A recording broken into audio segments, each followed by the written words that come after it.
Apa kabar kawan-kawan penikmat pertandingan catur? Kembali lagi dengan saya, pecatur Pos Ronda. Kembali lagi di lanjutan FTX Crypto Cup 2022 yang akan mempertemukan Pragnanda melawan Hans Niemann, dimana ini terjadi di hari ketiga dan pada round keempat. Karena untuk round 1-2 dimana masing-masing Grandmaster memenangkan satu-satu, dan dimana di pertemuan atau di round ketiga terjadi seri, maka ini adalah round keempat yang akan menentukan siapa yang akan menang pada hari ketiga ini. Mari kita saksikan pertandingannya, dimulai dengan pion di D4, Queen Pawn opening, dan dilanjutkan kuda di F6. Terbentuklah pertahanan India dan dilanjutkan pion di C4, dijawab hitam dengan E6 dan dilanjutkan kuda di C3 dan dijawab dengan pion di D5 mengajak pertukaran, dan di sini langsung saja dimakan putih dan dimakan kembali dengan hitam. Pertandingan dilanjutkan dengan gajah ke G5 dan dijawab pion di C6. Pertandingan dilanjutkan dengan pion di E3 dan dijawab hitam dengan gajah ke F5. Pertandingan dilanjutkan dengan menteri ke F3 sekaligus ancaman pada gajah hitam, dan dilanjutkan gajah mundur di G6 dan dijawab pion. Setelah gajah makan kuda dan dimakan kembali dengan menteri saling beradu dan dimakan pion. Dan di sini terjadi hitam dengan pion bertumpuknya. Maka dari itu pertandingan dilanjutkan kuda ke F3, kuda D7 dan dilanjutkan kuda ke H4 sekaligus ancaman pada gajah hitam. Dan di sini kuda ke B6 tidak menghiraukan, dan selanjutnya pion maju di F4 dan di sini pion maju di F5. Jika gajah dimakan kuda, maka pion hitam akan solid kembali. Pertandingan dilanjutkan dengan gajah ke D3, ancaman pada pion sekaligus akan beradu dengan gajah hitam. Di sini dijawab dengan kuda ke C4 sekaligus ancaman pada pion putih. Maka dari itu langsung dimakan putih, dimakan kembali dengan pion dan dilanjutkan raja ke F2. Di sini hitam melakukan rokade panjang dan disambut putih dengan pion maju A4 sekaligus persiapan nyerang sayap kiri pasca rokade, dan dilanjutkan gajah hitam ke E7 ancaman pada kuda, dan di sini kuda lari ke F3 dan dilanjutkan pion di F6. Pion di sini mengetahui bahwa kuda akan menempati titik penting yaitu E5, maka dari itu kuda kembali ke H4. Jika di sini tidak diminggirkan gajah, kemungkinan besar akan dimakan kuda karena pion tetap bertumpuk. Maka dari itu pertandingan dilanjutkan dengan gajah ke B4 dan dilanjutkan benteng ke C1 mempertahankan kuda. Maka dari itu benteng hitam ke E8 dan dilanjutkan kuda ke D1 lari dari ancaman hitam dan dilanjutkan gajah ke F7 sekaligus mengorbankan pion. Maka di sini kuda makan pion dan dilanjutkan pion maju di C5 sekaligus mengajak pertukaran. Di sini kuda kembali ke H6 sekali lagi mengancam gajah hitam, dan di sini gajah kabur ke E6 dan dilanjutkan pion maju di F5 ancaman kembali. Maka dari itu gajah kembali ke D5 naik dan dilanjutkan kuda ke C3 mengancam gajah. Maka dari itu di sini gajah kembali kabur ke C6 dan dilanjutkan benteng ke D1. Ketika nanti diadu, maka putih siap.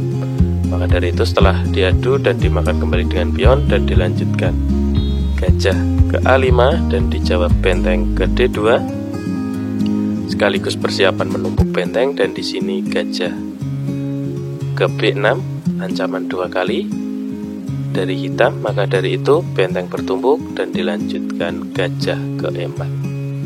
Pertandingan dilanjutkan gajah dimakan kuda dan kembali dimakan benteng. Di sini posisi putih terancam 2 kali.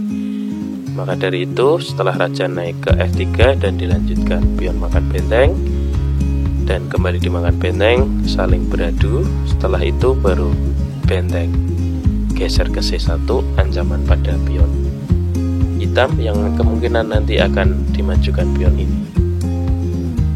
Di sini pertandingan dilanjutkan skak, raja naik, kembali di skak, raja kembali turun F3 dan dilanjutkan skak, raja ke G4. Pertandingan dilanjutkan dengan benteng ke D2, langsung saja skak karena dikorbankan, dan di sini raja ke D7 dan raja ke H3 mengamankan pionnya, dan di sini ada pion gratis dan dijawab hitam dengan makan pion gratis, dan dilanjutkan kuda di G8 sekaligus persiapan skak makan pion. Maka dari itu raja naik dan dilanjutkan dengan benteng ke E4 dan dijawab benteng ke F2, pion di G4 untuk mempertahankan pion. Maka di sini raja ke C5.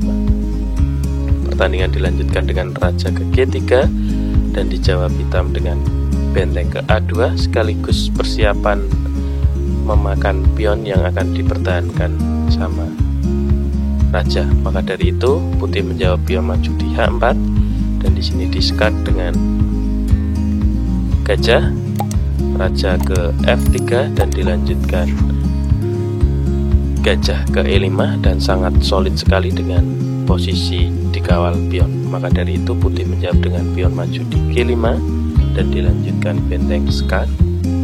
Di sini raja naik ke atas G4 dan diskak kembali dengan benteng di G3.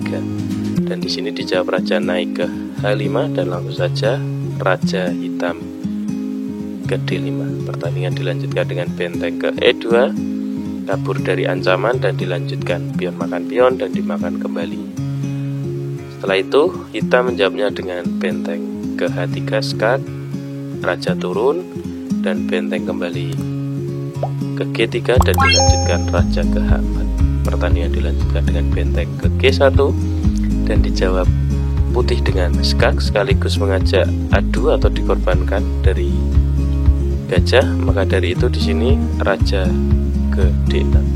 Pertandingan dilanjutkan dengan skak, raja naik, kembali di skak dan raja turun lagi, skak lagi dan raja turun, kembali di skak.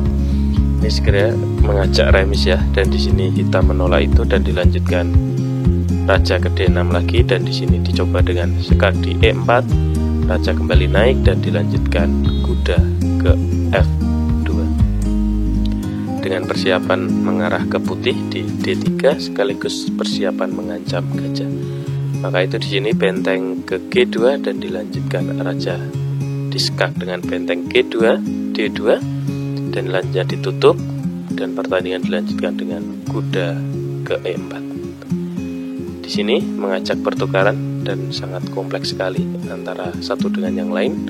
Maka dari itu hitam menjawab benteng ke G1 menghindari ancaman, dan di sini dijawab putih dengan kuda G3 dan dilanjutkan benteng ke A1 mengancam pion, dan pertandingan dilanjutkan dengan kuda ke E2 ancaman pada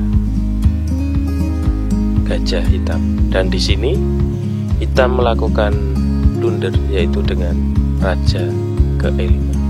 Karena apa? Setelah gajah dimakan kuda dan dilanjutkan benteng makan kuda, pion maju. Karena apa? Jika benteng tetap makan kuda dan dimakan kembali dengan benteng putih dan kembali dimakan raja, maka pion ini akan jadi perwira. Maka dari itu pertandingan dilanjutkan dengan benteng kembali turun, kuda skak, raja ke atas, benteng skak, raja ke F7 dan satu langkah yang membuat hitam menyerah. Teman-teman bisa menebak kemanakah putih? Tepat sekali, yaitu benteng turun ke E7 dan di sini hitam menyerah. Karena apa? Jika dilanjutkan kemanapun arah raja ya, ke bawah, maka benteng akan mulai menggerogoti pion hitam. Maka dari itu di sini hitam menyerah. Oke, terima kasih teman-teman.